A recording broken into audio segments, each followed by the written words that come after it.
पहला अध्याय अर्जुन विषाद योग। भगवान श्री कृष्ण ने अर्जुन को निमित्त बनाकर समस्त विश्व को गीता के रूप में जो महान उपदेश दिया है, यह अध्याय उसकी प्रस्तावना रूप है। उसमें दोनों पक्ष के प्रमुख योद्धाओं के नाम गिनाने के बाद मुख्य रूप से अर्जुन को कुटुंबनाश की आशंका से उत्पन्न हुए मोहजनित विषाद का वर्णन है। अध्याय 1 कुरुक्षेत्र के युद्ध स्थल में सैन्य निरीक्षण। श्लोक 1। भावार्थ।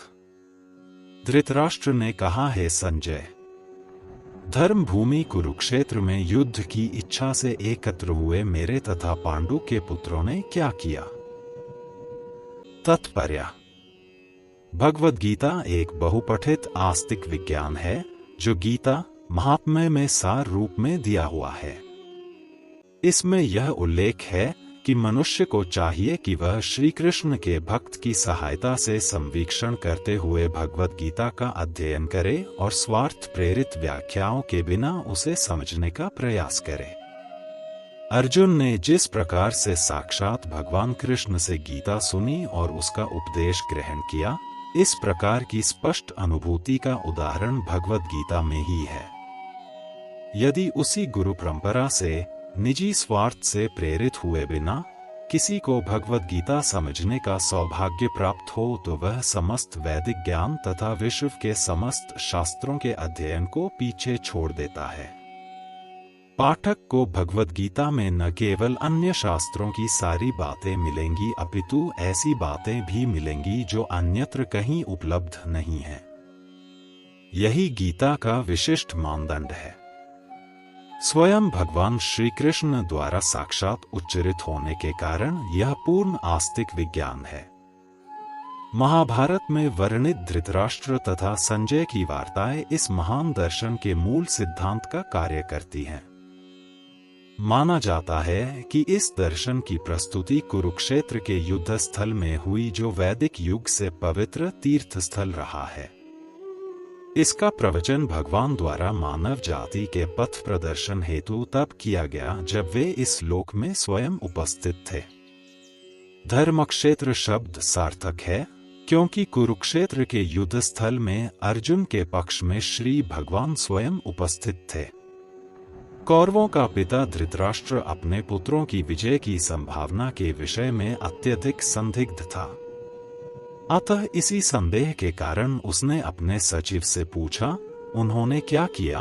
वह आश्वस्त था कि उसके पुत्र तथा उसके छोटे भाई पांडु के पुत्र कुरुक्षेत्र की युद्ध भूमि में निर्णयात्मक संग्राम के लिए एकत्र हुए हैं। फिर भी उसकी जिज्ञासा सार्थक है।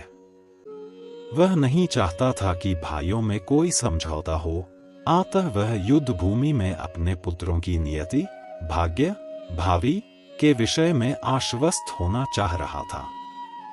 चूंकि इस युद्ध को कुरुक्षेत्र में लड़ा जाना था, जिसका उल्लेख वेदों में स्वर्ग के निवासियों के लिए भी तीर्थ स्थल के रूप में हुआ है, अतः धृतराष्ट्र अत्यंत भयभीत था कि इस पवित्र स्थल का युद्ध के परिणाम पर न जाने कैसा प्रभाव पड़े। उसे भली भांति ज्ञात था कि इसका प्रभाव अर्जुन तथा पांडु के अन्य पुत्रों पर अत्यंत अनुकूल पड़ेगा क्योंकि स्वभाव से वे सभी पुण्यात्मा थे।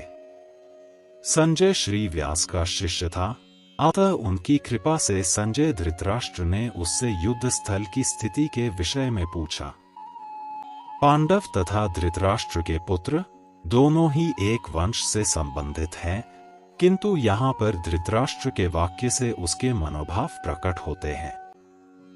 उसने जानबूझकर अपने पुत्रों पर धृतराष्ट्र के वाक्य से उसके मनोभाव प्रकट होते हैं। उसने जानबूझकर अपने पुत्रों को कुरु कहा और पांडु के पुत्रों को वंश के उत्तराधिकार से विलग कर दिया। इस तरह पांडु के पुत्रों अर्थात अपने भतीजों के साथ धृतराष्ट्र की विशिष्ट मनस्थिति समझी जा सकती है। जिस प्रकार धान के खेत से अवांछित पौधों को उखाड़ दिया जाता है, उसी प्रकार इस कथा के आरंभ से ही ऐसी आशा की जाती है कि जहां धर्म के पिता श्री कृष्ण उपस्थित हों वहां कुरुक्षेत्र रूपी खेत में दुर्योधन आदि धृतराष्ट्र के पुत्र रूपी अवांछित पौधों को समूल नष्ट करके युधिष्ठिर आदि नितांत धार्मिक पुरुषों की स्थापना की जाएगी।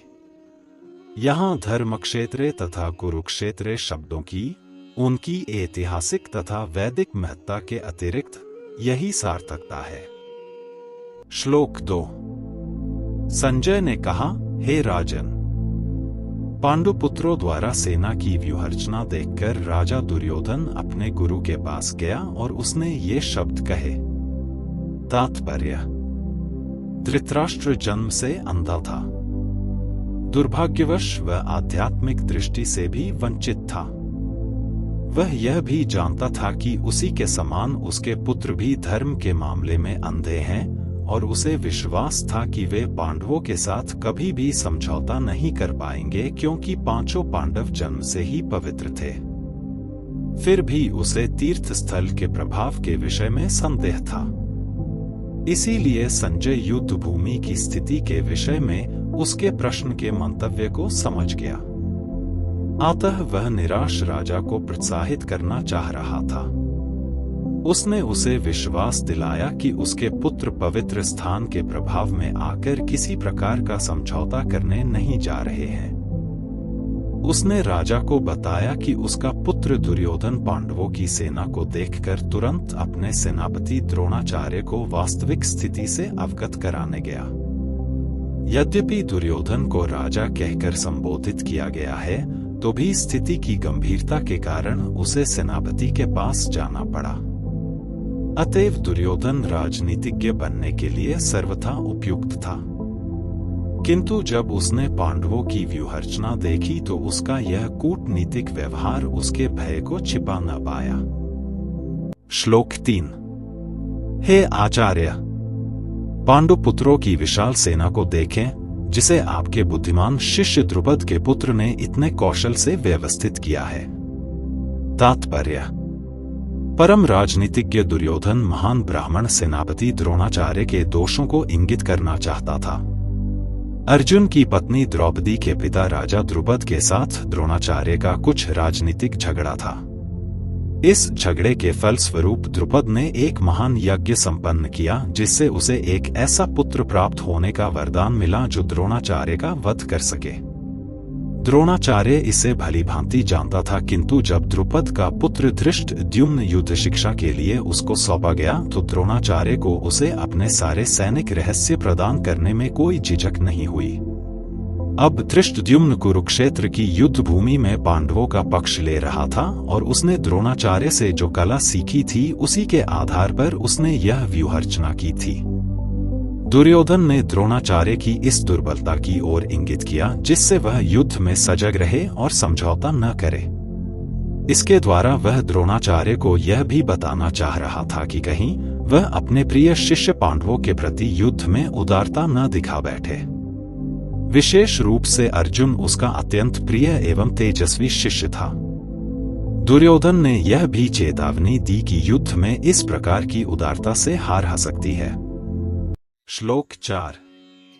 इस सेना में भीम तथा अर्जुन के समान युद्ध करने वाले अनेक वीर धनुर्धर हैं, यथा महारथी युयुधान, विराट तथा द्रुपद। तात्पर्य: यद्यपि युद्ध कला में द्रोणाचार्य की महान शक्ति के समक्ष धृष्टद्युम्न महत्वपूर्ण बाधक नहीं था, किंतु ऐसे अनेक योद्धा थे जिनसे भय था। दुर्योधन इन्हें विजयपथ में अत्यंत बाधक बताता है, क्योंकि इनमें से प्रत्येक योद्धा भीम तथा अर्जुन के समान दुर्जय था। उसे भीम तथा अर्जुन के बल का ज्ञान था, इसीलिए वह अन्यों की तुलना इन दोनों से करता है। श्लोक 5। इनके साथ ही धृष्टकेतु, चेकितान, काशीराज, पुरुजित, कुंतीभोज तथा शैब्य जैसे महान शक्तिशाली योद्धा भी हैं। श्लोक 6। पराक्रमी युधामन्यु, अत्यंत शक्तिशाली उत्तमौजा, सुभद्रा का पुत्र तथा द्रौपदी के पुत्र, ये सभी महारथी हैं। श्लोक 7।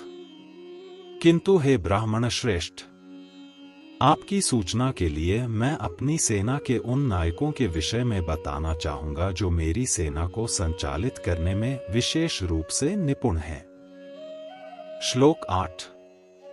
मेरी सेना में स्वयं आप, भीष्म, कर्ण, कृपाचार्य, अश्वत्थामा, विकर्ण तथा सोमदत्त का पुत्र भूरिश्रवा आदि हैं, जो युद्ध में सदैव विजयी रहे हैं। तात्पर्य: दुर्योधन उन अद्वितीय युद्धवीरों का उल्लेख करता है जो सदैव विजयी होते रहे हैं। विकर्ण दुर्योधन का भाई है, अश्वत्थामा द्रोणाचार्य का पुत्र है और सोमदत्ती या भूरिश्रवा बाहलिकों के राजा का पुत्र है। कर्ण अर्जुन का आधा भाई है, क्योंकि वह कुंती के गर्भ से राजा पांडु के साथ विवाहित होने के पूर्व उत्पन्न हुआ था। कृपाचार्य की जुड़वा बहन द्रोणाचार्य को ब्याही थी। श्लोक 9। ऐसे अन्य वीर भी हैं जो मेरे लिए अपना जीवन त्याग करने के लिए उद्यत हैं। वे विविध प्रकार के हथियारों से सुसज्जित हैं और युद्ध विद्या में निपुण हैं। तात्पर्य: जहां तक अन्यों का यथा जयद्रथ, कृतवर्मा तथा शल्य का संबंध है, वे सब दुर्योधन के लिए अपने प्राणों की आहुति देने के लिए तैयार रहते थे। दूसरे शब्दों में, यह पूर्व निश्चित है कि वे पापी दुर्योधन के दल में सम्मिलित होने के कारण कुरुक्षेत्र के युद्ध में मारे जाएंगे। निस्संदेह अपने मित्रों की संयुक्त शक्ति के कारण दुर्योधन अपनी विजय के प्रति आश्वस्त था। श्लोक 10। हमारी शक्ति अप्रिमेय है और हम सब पितामह द्वारा भली भांति संरक्षित हैं, जबकि पांडवों की शक्ति भीम द्वारा भली भांति संरक्षित होकर भी सीमित है। तात्पर्य: यहां पर दुर्योधन ने तुलनात्मक शक्ति का अनुमान प्रस्तुत किया है। वह सोचता है कि अत्यंत अनुभवी सेनानायक भीष्म पितामह के द्वारा विशेष रूप से संरक्षित होने के कारण उसकी सशस्त्र सेनाओं की शक्ति अप्रिमेय है। दूसरी ओर पांडवों की सेनाएं सीमित हैं, क्योंकि उनकी सुरक्षा एक कम अनुभवी नायक भीम द्वारा की जा रही है, जो भीष्म की तुलना में नगण्य है। दुर्योधन सदैव भीम से ईर्ष्या करता था, क्योंकि वह जानता था कि यदि उसकी मृत्यु कभी हुई भी तो वह भीम के द्वारा ही होगी। किंतु साथ ही उसे दृढ़ विश्वास था कि भीष्म की उपस्थिति में उसकी विजय निश्चित है, क्योंकि भीष्म कहीं अधिक उत्कृष्ट सेनापति हैं। वह युद्ध में विजय होगा, यह उसका दृढ़ निश्चय था। श्लोक 11। अतएव सैन्य व्यूह में अपने अपने मोर्चों पर खड़े रहकर आप सभी भीष्म पितामह को पूरी सहायता दें। तात्पर्य: भीष्म पितामह के शौर्य की प्रशंसा करने के बाद दुर्योधन ने सोचा कि कहीं अन्य योद्धा यह न समझ लें कि उन्हें कम महत्व दिया जा रहा है। अतः दुर्योधन ने अपने सहज कूटनीतिक ढंग से स्थिति संभालने के उद्देश्य से उपर्युक्त शब्द कहे। उसने बलपूर्वक कहा कि भीष्म देव निस्संदेह महानतम योद्धा हैं, किंतु अब वे वृद्ध हो चुके हैं। अतः प्रत्येक सैनिक को चाहिए कि चारों ओर से उनकी सुरक्षा का विशेष ध्यान रखे। हो सकता है कि किसी एक दिशा में युद्ध करने में लग जाए और शत्रु इस व्यस्तता का लाभ उठा ले। अतः यह आवश्यक है कि अन्य योद्धा मोर्चों पर अपनी अपनी स्थगिति पर अडिग रहे और शत्रु को व्यूह न तोड़ने दे। दुर्योधन को पूर्ण विश्वास था कि कुरुओं की विजय भीष्मदेव की उपस्थिति पर निर्भर है। उसे युद्ध में भीष्मदेव तथा द्रोणाचार्य के पूर्ण सहयोग की आशा थी, क्योंकि वह अच्छी तरह जानता था कि इन दोनों ने उस समय एक शब्द भी नहीं कहा था जब अर्जुन की पत्नी द्रौपदी को असहाय अवस्था में भरी सभा में नग्न किया जा रहा था, और जब उसने उनसे न्याय की भीख मांगी थी। वह जानते हुए भी इन दोनों सेनापतियों के मन में पांडवों के लिए स्नेह था। दुर्योधन को आशा थी कि वे इस स्नेह को उसी तरह त्याग देंगे जिस तरह उन्होंने द्यूतक्रीड के अवसर पर किया था। श्लोक 12। तब कुरुवंश के वयोवृद्ध परम प्रतापी एवं वृद्ध पितामह ने सिंह गर्जना की सी ध्वनि करने वाले अपने शंख को उच्च स्वर से बजाया, जिससे दुर्योधन को हर्ष हुआ। तात्पर्य: कुरुवंश के वयोवृद्ध पितामह अपने पौत्र दुर्योधन का मनोभाव जान गए और उनके प्रति अपनी स्वाभाविक दयावश उन्होंने उसे प्रसन्न करने के लिए अत्यंत उच्च स्वर से अपना शंख बजाया, जो उनकी सिंह के समान स्थिति के अनुरूप था। अप्रत्यक्ष रूप में शंख के द्वारा प्रतीकात्मक ढंग से उन्होंने अपने हताश पौत्र दुर्योधन को बता दिया कि उन्हें युद्ध में विजय की आशा नहीं है, क्योंकि दूसरे पक्ष में साक्षात भगवान श्री कृष्ण हैं। फिर भी युद्ध का मार्गदर्शन करना उनका कर्तव्य था और इस संबंध में वे कोई कसर नहीं रखेंगे।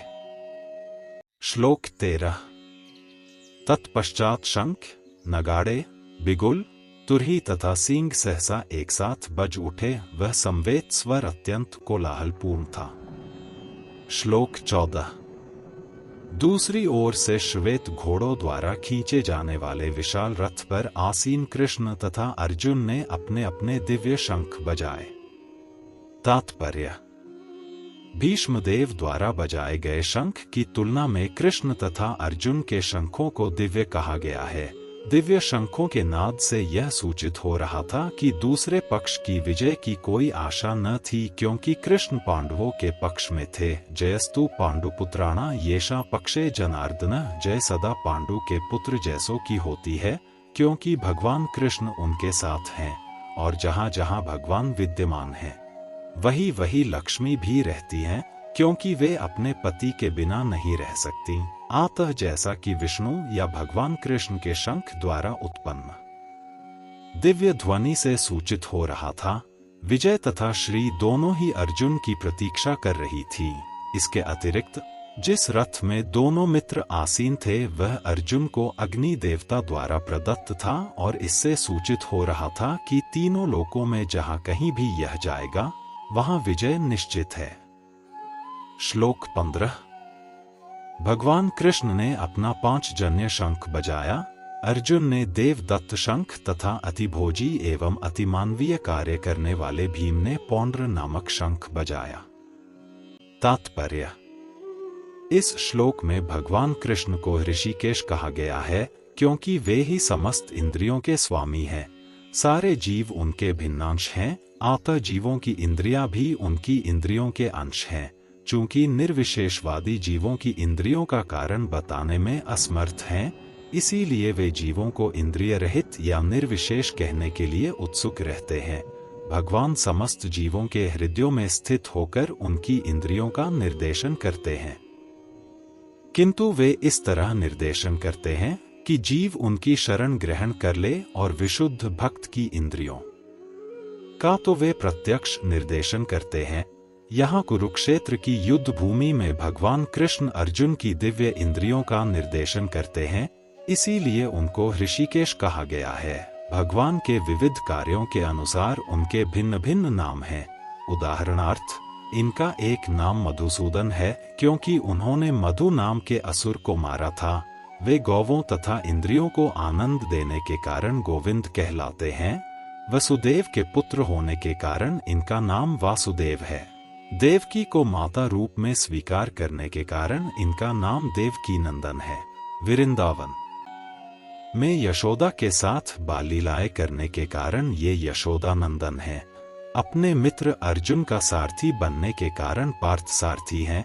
इसी प्रकार उनका एक नाम ऋषिकेश है, क्योंकि उन्होंने कुरुक्षेत्र के युद्ध स्थल में अर्जुन का निर्देशन किया। इस श्लोक में अर्जुन को धनंजय कहा गया है, क्योंकि जब इनके बड़े भाई को विभिन्न यज्ञ संपन्न करने के लिए धन की आवश्यकता हुई थी तो उसे प्राप्त करने में इन्होंने सहायता की थी। इसी प्रकार भीम वृकोदर कहलाते हैं, क्योंकि जैसे वे अधिक खाते हैं उसी प्रकार वे अतिमानवीय कार्य करने वाले हैं, जैसे हिडिंबासुर का वध। अतः पांडवों के पक्ष में श्री कृष्ण इत्यादि विभिन्न व्यक्तियों द्वारा विशेष प्रकार के शंखों का बजाया जाना युद्ध करने वाले सैनिकों के लिए अत्यंत प्रेरणाप्रद था। विपक्ष में ऐसा कुछ न था, न तो परम निदेशक भगवान कृष्ण थे, न ही भाग्य की देवी श्री थी। अतः युद्ध में उनकी पराजय पूर्व निश्चित थी। शंखों की ध्वनि मानो यही संदेश दे रही थी। श्लोक 16 से 18। हे राजन, कुंती पुत्र राजा युधिष्ठिर ने अपना अनंत विजय नामक शंख बजाया तथा नकुल और सहदेव ने सुघोष एवं मणिपुष्पक शंख बजाए। महान धनुर्धर काशीराज, परम योद्धा शिखंडी, धृष्टद्युम्न, विराट, अजय सात्यकी, द्रुपद, द्रौपदी के पुत्र तथा सुभद्रा के महाबाहु पुत्र आदि सबों में अपने अपने शंख बजाए। तात्पर्य: संजय ने राजा धृतराष्ट्र को अत्यंत चतुराई से यह बताया कि पांडु के पुत्रों को धोखा देने तथा राज्य सिंहासन पर अपने पुत्रों को आसीन कराने का अविवेकपूर्ण नीति श्लाघनीय नहीं थी। लक्षणों से पहले से ही यह सूचित हो रहा था कि इस महायुद्ध में सारा कुरुवंश मारा जाएगा। भीष्म पितामह से लेकर अभिमन्यु तथा अन्य पौत्रों तक विश्व के अनेक देशों के राजाओं समेत उपस्थित सारे के सारे लोगों का विनाश निश्चित था। यह सारी दुर्घटना राजा धृतराष्ट्र के कारण होने जा रही थी, क्योंकि उसने अपने पुत्रों की कुनीति को प्रोत्साहन दिया था। श्लोक 19। इन विभिन्न शंखों की ध्वनि कोलाहलपूर्ण बन गई, जो आकाश तथा पृथ्वी को शब्दायमान करती हुई धृतराष्ट्र के पुत्रों के हृदयों को विदीर्ण करने लगी। तात्पर्य: जब भीष्म तथा दुर्योधन के पक्ष के अन्य वीरों ने अपने अपने शंख बजाए तो पांडवों के हृदय विदीर्ण नहीं हुए। ऐसी घटनाओं का वर्णन नहीं मिलता, किंतु इस विशिष्ट श्लोक में कहा गया है कि पांडव पक्ष में शंखनाद से धृतराष्ट्र के पुत्रों के हृदय विदीर्ण हो गए। इसका कारण स्वयं पांडव और भगवान कृष्ण में उनका विश्वास है। परमेश्वर की शरण ग्रहण करने वाले को किसी प्रकार का भय नहीं रह जाता, चाहे वह कितनी ही विपत्ति में क्यों न हो। श्लोक 20। उस समय हनुमान से अंकित ध्वजा लगे रथ पर आसीन पांडुपुत्र अर्जुन अपना धनुष उठाकर तीर चलाने के लिए उद्यत हुआ। हे राजन, धृतराष्ट्र के पुत्रों को व्यूह में खड़ा देखकर अर्जुन ने श्री कृष्ण से ये वचन कहे। तात्पर्य: युद्ध प्रारंभ होने ही वाला था। उपर्युक्त कथन से ज्ञात होता है कि पांडवों की सेना की अप्रत्याशित व्यवस्था से धृतराष्ट्र के पुत्र बहुत कुछ निरुत्साहित थे, क्योंकि युद्ध भूमि में पांडवों का निर्देशन भगवान कृष्ण के आदेशानुसार हो रहा था। अर्जुन की ध्वजा पर हनुमान का चिन्ह भी विजय का सूचक है, क्योंकि हनुमान ने राम तथा रावण युद्ध में राम की सहायता की थी, जिससे राम विजयी हुए थे। इस समय अर्जुन की सहायता के लिए उनके रथ पर राम तथा हनुमान दोनों उपस्थित थे। भगवान कृष्ण साक्षात राम हैं और जहां भी राम रहते हैं वहां नित्य सेवक हनुमान होता है तथा उनकी नित्य संगिनी वैभव की देवी सीता उपस्थित रहती हैं। अतः अर्जुन के लिए किसी भी शत्रु से भय का कोई कारण नहीं था। इससे भी अधिक इंद्रियों के स्वामी भगवान कृष्ण निर्देश देने के लिए साक्षात उपस्थित थे। इस प्रकार अर्जुन को युद्ध करने के मामले में सारा सत्परामर्श प्राप्त था। ऐसी स्थितियों में जिनकी व्यवस्था भगवान ने अपने शाश्वत भक्त के लिए की थी, निश्चित विजय के लक्षण स्पष्ट थे। श्लोक 21। अर्जुन ने कहा, हे अच्युत, कृपा करके मेरा रथ दोनों सेनाओं के बीच में ले चलें, जिससे मैं यहाँ युद्ध की अभिलाषा रखने वालों को और शस्त्रों की इस महान परीक्षा में जिनसे मुझे संघर्ष करना है, उन्हें देख सकूं। तात्पर्य: यद्यपि श्री कृष्ण साक्षात श्री भगवान हैं, किंतु वे अहेतुकी कृपावश अपने मित्र की सेवा में लगे हुए थे। वे अपने भक्तों पर स्नेह दिखाने में कभी नहीं चूकते, इसीलिए अर्जुन ने उन्हें अच्युत कहा है। सारथी रूप में उन्हें अर्जुन की आज्ञा का पालन करना था और उन्होंने इसमें कोई संकोच नहीं किया। अतः उन्हें अच्युत कहकर संबोधित किया गया है। यद्यपि उन्होंने अपने भक्त का सारथी पद स्वीकार किया था, किंतु इससे उनकी परम स्थिति अक्षुण्ण बनी रही। प्रत्येक परिस्थिति में वे इंद्रियों के स्वामी श्री भगवान ऋषिकेश हैं।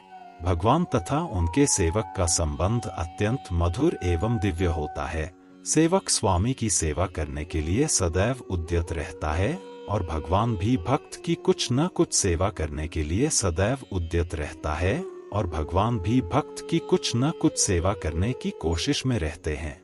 वे इसमें विशेष आनंद का अनुभव करते हैं कि वे स्वयं आज्ञादाता न बने अपितु उनके शुद्ध उन्हें आज्ञा दें, चूंकि वे स्वामी हैं। अतः सभी लोग उनके आज्ञा पालक हैं और उनके ऊपर उनको आज्ञा देने वाला कोई नहीं है, किंतु जब वे देखते हैं कि उनका शुद्ध भक्त आज्ञा दे रहा है तो उन्हें दिव्य आनंद मिलता है, यद्यपि वे समस्त परिस्थितियों में अच्युत रहने वाले हैं। श्लोक 22। अर्जुन ने कहा, हे अच्युत, कृपा करके मेरा रथ दोनों सेनाओं के बीच में ले चलें, जिससे मैं यहाँ युद्ध की अभिलाषा रखने वालों को और शस्त्रों की इस महान परीक्षा में जिनसे मुझे संघर्ष करना है उन्हें देख सकूं। तात्पर्य: यद्यपि श्री कृष्ण साक्षात श्री भगवान हैं, किंतु वे अहेतुकी कृपावश अपने मित्र की सेवा में लगे हुए थे। वे अपने भक्तों पर स्नेह दिखाने में कभी नहीं चूकते, इसीलिए अर्जुन ने उन्हें अच्युत कहा है। सारथी रूप में उन्हें अर्जुन की आज्ञा का पालन करना था और उन्होंने इसमें कोई संकोच नहीं किया, अतः उन्हें अच्युत कहकर संबोधित किया गया है। यद्यपि उन्होंने अपने भक्त का सारथी पद स्वीकार किया था, किंतु इससे उनकी परम स्थिति अक्षुण्ण बनी रही। प्रत्येक परिस्थिति में वे इंद्रियों के स्वामी श्री भगवान ऋषिकेश हैं। भगवान तथा उनके सेवक का संबंध अत्यंत मधुर एवं दिव्य होता है।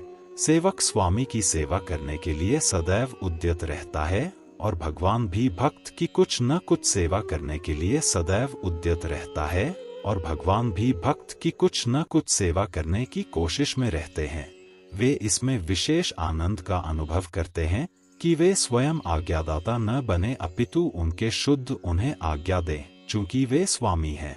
अतः सभी लोग उनके आज्ञा पालक हैं और उनके ऊपर उनको आज्ञा देने वाला कोई नहीं है, किंतु जब वे देखते हैं कि उनका शुद्ध भक्त आज्ञा दे रहा है तो उन्हें दिव्य आनंद मिलता है, यद्यपि वे समस्त परिस्थितियों में अच्युत रहने वाले हैं। भगवान का शुद्ध भक्त होने के कारण अर्जुन को अपने बंधु बांधवों से युद्ध करने की तनिक भी इच्छा न थी, किंतु दुर्योधन द्वारा शांतिपूर्ण समझौता न करके हठधर्मिता पर उतारू होने के कारण उसे युद्ध भूमि में आना पड़ा। अतः वह यह जानने के लिए अत्यंत उत्सुक था कि युद्ध भूमि में कौन कौन से अग्रणी व्यक्ति उपस्थित हैं। यद्यपि युद्ध भूमि में शांति प्रयासों का कोई प्रश्न नहीं उठता, तो भी वह उन्हें फिर से देखना चाह रहा था और यह देखना चाह रहा था कि वे इस अवांछित युद्ध पर किस हद तक तुले हुए हैं। श्लोक 23। मुझे उन लोगों को देखने दीजिए जो यहाँ पर धृतराष्ट्र के दुर्बुद्धि पुत्र दुर्योधन को प्रसन्न करने की इच्छा से लड़ने के लिए आए हुए हैं।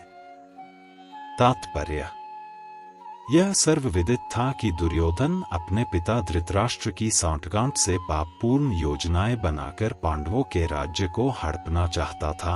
अतः जिन समस्त लोगों ने दुर्योधन का पक्ष ग्रहण किया था वे उसी के समान धर्मा रहे होंगे।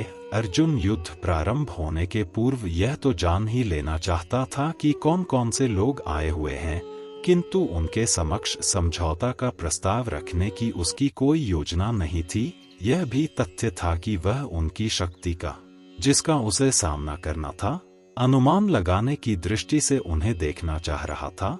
यद्यपि उसे अपनी विजय का विश्वास था, क्योंकि कृष्ण उसकी बगल में विराजमान थे। श्लोक 24। संजय ने कहा, हे भरतवंशी, अर्जुन द्वारा इस प्रकार संबोधित किए जाने पर भगवान कृष्ण ने दोनों दलों के बीच में उस उत्तम रथ को लाकर खड़ा कर दिया।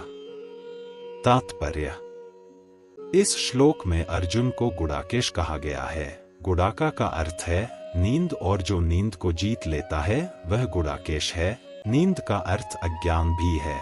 अतः अर्जुन ने कृष्ण की मित्रता के कारण नींद तथा अज्ञान दोनों पर विजय प्राप्त की थी। कृष्ण के भक्त के रूप में वह कृष्ण को क्षण भर भी नहीं भूला पाया, क्योंकि भक्त का स्वभाव ही ऐसा होता है। यहाँ तक कि चलते अथवा सोते हुए भी कृष्ण के नाम, रूप, गुणों तथा लीलाओं के चिंतन से भक्त कभी मुक्त नहीं रह सकता। अतः कृष्ण का भक्त उनका निरंतर चिंतन करते हुए नींद तथा अज्ञान दोनों को जीत सकता है। इसी को कृष्ण भावनामृत या समाधि कहते हैं। प्रत्येक जीव की इंद्रियों तथा मन के निर्देशक अर्थात ऋषिकेश के रूप में कृष्ण अर्जुन के मंतव्य को समझ गए कि वह क्यों सेनाओं के मध्य में रथ को खड़ा करवाना चाहता है, अतः उन्होंने वैसा ही किया और फिर वे इस प्रकार बोले। श्लोक 25। भीष्म, द्रोण तथा विश्व भर के अन्य समस्त राजाओं के सामने भगवान ने कहा कि हे पार्थ, यहाँ पर एकत्र सारे कुरुओं को देखो। तात्पर्य: समस्त जीवों के परमात्मा स्वरूप भगवान कृष्ण यह जानते थे कि अर्जुन के मन में क्या बीत रहा है। इस प्रसंग में ऋषिकेश शब्द प्रयोग सूचित करता है कि वे सब कुछ जानते थे। इसी प्रकार पार्थ शब्द अर्थात पृथा या कुंती पुत्र भी अर्जुन के लिए प्रयुक्त होने के कारण महत्वपूर्ण है। मित्र के रूप में वे अर्जुन को बता देना चाहते थे कि चूंकि अर्जुन उनके पिता वसुदेव की बहन पृथा का पुत्र था, इसीलिए उन्होंने अर्जुन का सारथी बनना स्वीकार किया था। किंतु जब उन्होंने अर्जुन से कुरुओं को देखो कहा तो इससे उनका क्या अभिप्राय था? क्या अर्जुन वहीं पर रुककर युद्ध करना नहीं चाहता था? कृष्ण को अपनी बुआ पृथा के पुत्र से कभी भी ऐसी आशा नहीं थी। इस प्रकार से कृष्ण ने अपने मित्र की मनस्थिति की पूर्व सूचना परिहासवश दी है। श्लोक 26। अर्जुन ने वहां पर दोनों पक्षों की सेनाओं के मध्य में अपने चाचाताओं, पितामहों, गुरुओं, मामाओं, भाइयों, पुत्रों, पौत्रों, मित्रों, ससुरों और शुभ चिंतकों को भी देखा।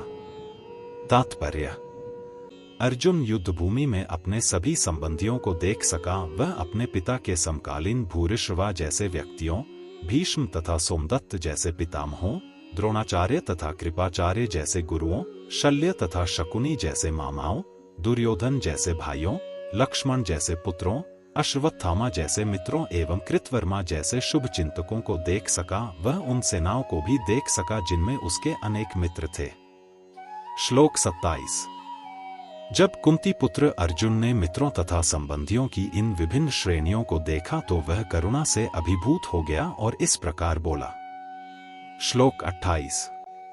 अर्जुन ने कहा, हे कृष्ण, इस प्रकार युद्ध की इच्छा रखने वाले मित्रों तथा संबंधियों को अपने समक्ष उपस्थित देखकर मेरे शरीर के अंग कांप रहे हैं और मेरा मुंह सूखा जा रहा है।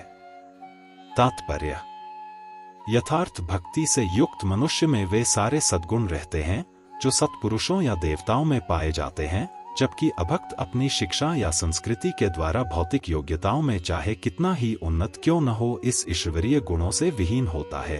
अतः स्वजनों, मित्रों तथा संबंधियों को युद्ध भूमि में देखते ही अर्जुन उन सबों के लिए करुणा से अभिभूत हो गया जिन्होंने परस्पर युद्ध करने का निश्चय किया था।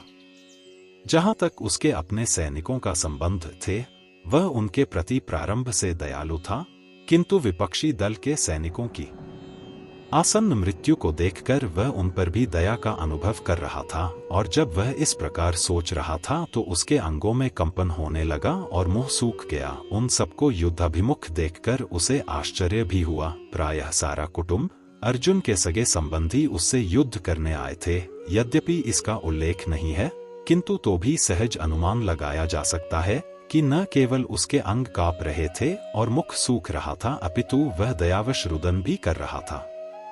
अर्जुन में ऐसे लक्षण किसी दुर्बलता के कारण नहीं, अपितु हृदय की कोमलता के कारण थे, जो भगवान के शुद्ध भक्त का लक्षण है। अतः कहा गया है, यस्यास्ति भक्तिर्भगवते किंचना सर्वैर्गुणैस्तत्र समास्ते सुरा हराव भक्तस्य कुतो महद्गुणा मनोर्थेनास्ति धावतो बह्या।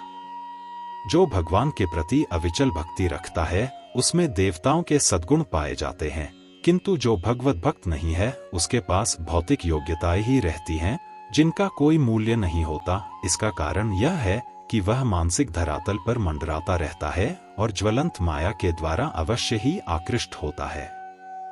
श्लोक 29।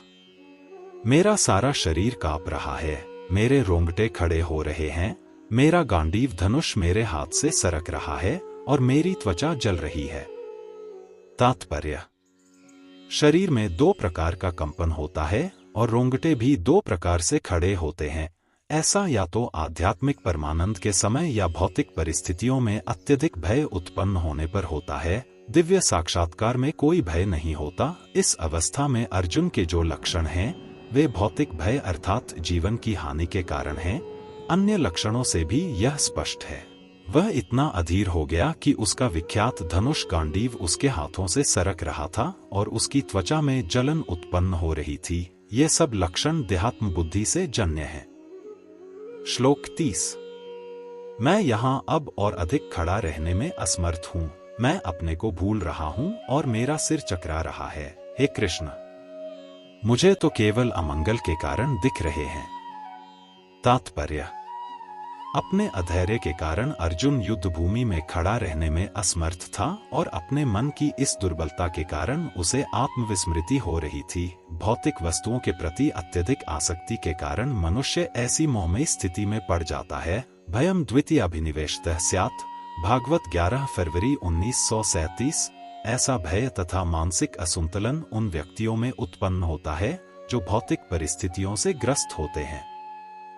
अर्जुन को युद्ध भूमि में केवल दुखदायी पराजय की प्रतीति हो रही थी। वह शत्रु पर विजय पाकर भी सुखी नहीं होगा। निमित्तानि विपरीतानि शब्द महत्वपूर्ण है। जब मनुष्य को अपनी आशाओं में केवल निराशा दिखती है तो वह सोचता है, मैं यहाँ क्यों हूँ। प्रत्येक प्राणी अपने में तथा अपने स्वार्थ में रुचि रखता है। किसी की भी परमात्मा में रुचि नहीं होती। क्रियन की इच्छा से अर्जुन अपने स्वार्थ के प्रति अज्ञान दिखा रहा है। मनुष्य का वास्तविक स्वार्थ तो विष्णु या कृष्ण में निहित है। बद्ध जीव इसे भूल जाता है, इसीलिए उसे भौतिक कष्ट उठाने पड़ते हैं। अर्जुन ने सोचा कि उसकी विजय केवल उसके शोक का कारण बन सकती है।